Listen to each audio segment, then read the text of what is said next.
Assalamualaikum warahmatullahi wabarakatuh. Salam sejahtera, Om Swastiastu, Namo Buddhaya, salam kebajikan. Pertama-tama kami ucapkan terima kasih kepada Ibu Muni selaku dosen pengampu mata kuliah umum pendidikan kewarganegaraan yang memberikan kesempatan kepada kami untuk mempresentasikan hasil analisis kerja kami mengenai sistem satu arah di Jalan Jawa. Yang kedua, kami ucapkan terima kasih kepada teman-teman yang akan menyimak video ini. Perkenalkan, nama saya Anissa Berdari dengan NIM 1011.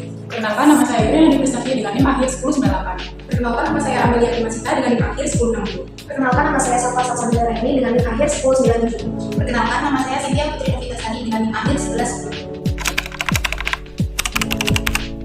Lalu mengapa topik permasalahan ini penting untuk dibahas? Menurut kami, topik permasalahan SSA ini penting untuk dibahas karena kami sebagai mahasiswa sekaligus pengguna Jalan Jawa merasakan dampak langsung dari pemberlakuan SSA seperti kesulitan menyeberang karena padatnya harus melintas dan kebanyakan dari pengendara tidak mau mengalah dan menurunkan kecepatan kendaraan. Selain itu, kami memilih membahas topik permasalahan ini karena kami ingin mengetahui apakah pengguna Jalan Jawa lainnya juga merasakan dampak dari pemberlakuan SSA dan apa tanggapan mereka untuk keberlanjutan SSA ini. Adapun latar belakang dan faktor-faktor yang menyebabkan masalah itu terjadi adalah: 1. Menurut sumber dari PPID, SSA sudah diberlakukan di Jember sejak Oktober tahun 2023. Warga Jember di kawasan Tegal Boto mengadukan permasalahan ini di Komisi C Kabupaten Jawa Timur pada tanggal 1 November tahun 2023. SSA meliputi Jalan Jawa, Jalan Kalimantan, Jalan Mastrip, Jalan Riau di Kecamatan Sumbersari, Kabupaten Jember. Mereka menambahkan, SSA ini dianggap merugikan karena mereka harus menempuh jarak yang lebih jauh dari biasanya dan juga menyebabkan pejalan kaki untuk menyeberang pada saat SSA. Yang kedua, belum adanya peraturan tentang batas kecepatan kendaraan. Kasat Lantas Polres Jember menyatakan belum adanya peraturan tentang kecepatan batas kendaraan, sehingga banyak pengendara mengemudi dengan kecepatan tinggi yang dapat menyebabkan kecelakaan lalu lintas. Dan saat ini belum ada perbaikan tentang peraturan batas kecepatan kendaraan. Untuk melengkapi data yang objektif terkait permasalahan ini, kami telah mewawancarai beberapa narasumber. Berikut adalah bukti wawancaranya.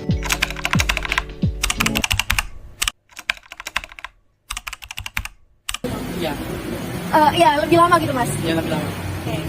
Tergantung ya Mbak, soalnya kalau sistem di Gojek ini kadang ngikuti. SSA ini cukup mengganggu ya, karena dimana kan saya kuliahnya di UNED, dan dimana itu biasanya langsung lurus, malah harus lewat ke masjid dulu, yang mana itu biasanya kalau dari rumah sekitar 7-10 menit, sekarang jadi 10-15 menit. Iya.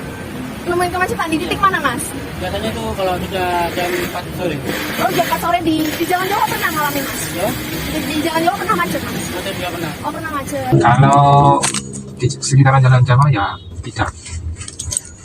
tidak menambah kemacetan. Ketika mulai dari awal ini. Misal dalam konteks kemacetan nih, SSA itu malah membantu banget, karena di SSA ini kan jalannya satu arah, yang mana itu tidak ada pengendara yang dari lawan arah gitu. Jadinya kita tuh lebih cepat sih kalau misal kita tujuannya yang emang searah. Lebih nyaman. Lebih nyaman. Kalau sebagai pejalan kaki ya, sebenarnya itu kalau waktu SSA kan rame ya, dan itu kayak kebut-kebutan gitu loh. Jadi kalau mau nyebrang tuh agak susah.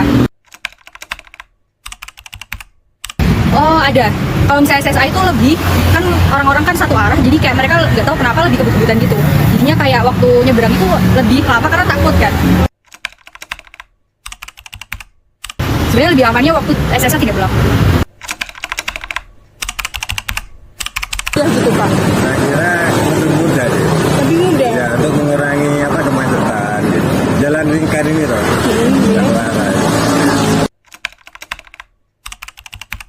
Ya, cuman bahayanya kan kendaraan kalau satu arah banter-banter itu. Oh iya, kalau satu arah ngebut ya Pak. Gak perlu sih, Gak perlu ya, kenapa, Mas? karena mengganggu apa ya? Kayak lagi dari orderan itu kan kalau jam 4 itu satu arah. Jadi harus muter ya, Mas, kalau ngantar penumpang. Netral aja. Mengikuti aja. SSA itu tetap dilanjutkan karena di sini melihat dari dampak positifnya, yaitu mengurangi kemacetan dan resiko kecelakaan. Ya lebih baik dilanjutkan aja. Baik, lanjutkan aja nggak apa-apa. Kan nggak apa-apa. Dilanjutkan nggak masalah. Ya tergantung dari pimpinan deh. Oh iya, tergantung Saya dari kan orang bawahan. Upaya pencegahan dan penanggulangan yang dilakukan oleh pemerintah atas keluhan warga terhadap SSA saat ini menurut kami sudah cukup benar. Seperti yang pertama, pemerintah perlu segera merumuskan dan mensosialisasikan aturan tertulis mengenai batas kecepatan berkendara. Yang kedua, pengawasan dapat dilakukan melalui kamera pemantau atau CCTV dan tilang elektronik.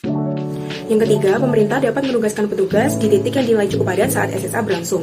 Yang keempat, pemerintah juga dapat menugaskan petugas untuk menambahkan pembatas jalan atau dinding barikade sebagai penanda SSA dimulai, dan juga agar lalu lintas menjadi aman dan tertib, dan juga menghindari terjadinya kecelakaan.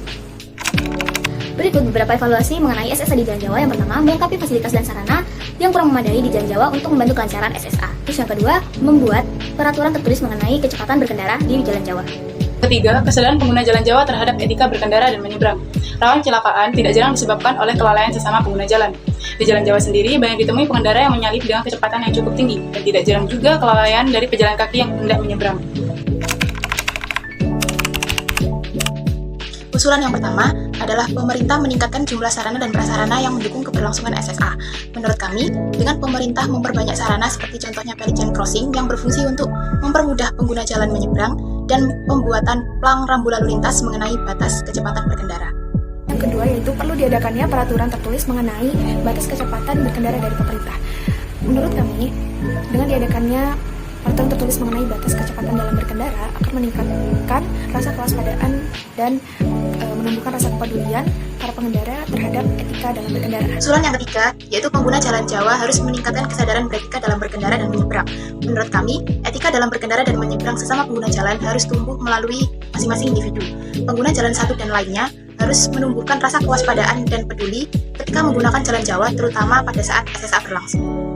Jadi kesimpulan dari topik SSA di Jalan Jawa sangat dibahas karena berdampak kepada pengguna jalan. Maka dari itu diperlukan evaluasi dan usulan perbaikan seperti penambahan sarana penyeberangan dan peraturan kecepatan untuk kenyamanan dan keselamatan pengguna jalan. Sekian pemaparan materi dari kami. Terima kasih telah menyaksikan video kami. Mohon maaf bila ada salah kata atau kalimat. Semoga materi yang disampaikan bermanfaat. Wassalamualaikum warahmatullahi wabarakatuh.